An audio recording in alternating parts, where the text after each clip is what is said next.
দুদিনব্যাপী জেলাভিত্তিক শিশু বিজ্ঞান মেলা শুরু হয় আজ খোয়াই সরকারি ইংরেজি মাধ্যম দ্বাদশ শ্রেণী বিদ্যালয়ে। মঙ্গল প্রদীপ জ্বালিয়ে অনুষ্ঠানের উদ্বোধন করেন খোয়াই পুরসভার পুরপিতা দেবাশিস নাথ শর্মা। অনুষ্ঠানের শুরুতেই যুগ্ম কনভেনার রতন দেববর্মা স্বাগত ভাষণ দেন। বিজ্ঞান মেলার আয়োজক কমিটির অন্যতম সদস্য শিক্ষক রক্ষণ ধান জানান, মোট 36টি বিদ্যালয়ের 36টি মডেল বিজ্ঞান মেলা ও প্রদর্শনীতে অংশ নিয়েছে।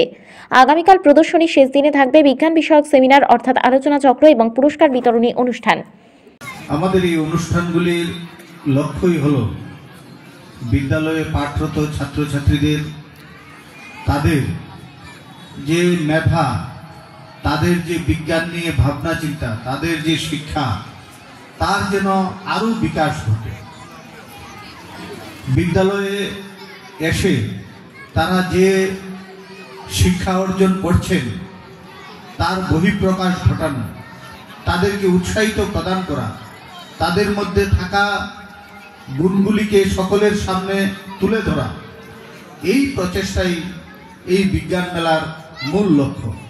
তা আমাদের ছাত্রছাত্রী ভাই বোনেরা এখানে বলছিলেন যে 36টি বিদ্যালয় এখন পর্যন্ত অংশগ্রহণ করেছে এবং এই কম্পিটিশনের পর সেটা রাজ্যভিত্তিক কম্পিটিশনে অংশগ্রহণ করবে।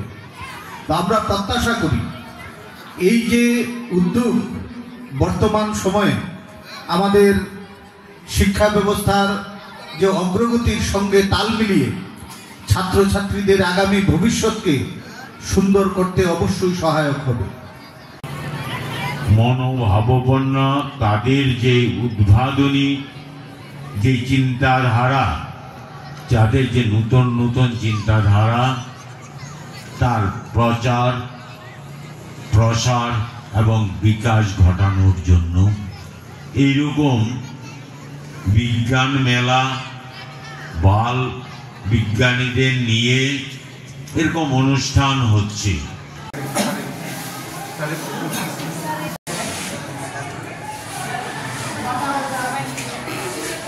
ইরিগেশন দরকার, একটা হাইড্রো ইলেকট্রিক হাইড্রো ইলেকট্রিক নেই, হাইড্রো ইলেকট্রিক আর কোনো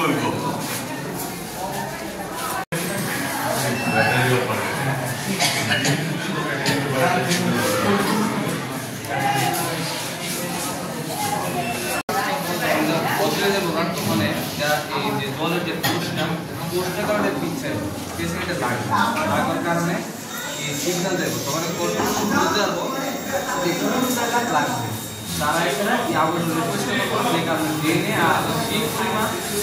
খোয়াই জেলার অন্তর্গত বিভিন্ন বিদ্যালয়ের মধ্য থেকে শ্রেষ্ঠ 5টি বিজ্ঞান মডেল রাজ্যভিত্তিক প্রতিযোগিতার জন্য পাঠানো হবে বলে জানিয়েছেন খোয়াই জেলাভিত্তিক শিশু বিজ্ঞান প্রদর্শনীর আয়োজক কমিটির সদস্য অশোক কুমার দাস।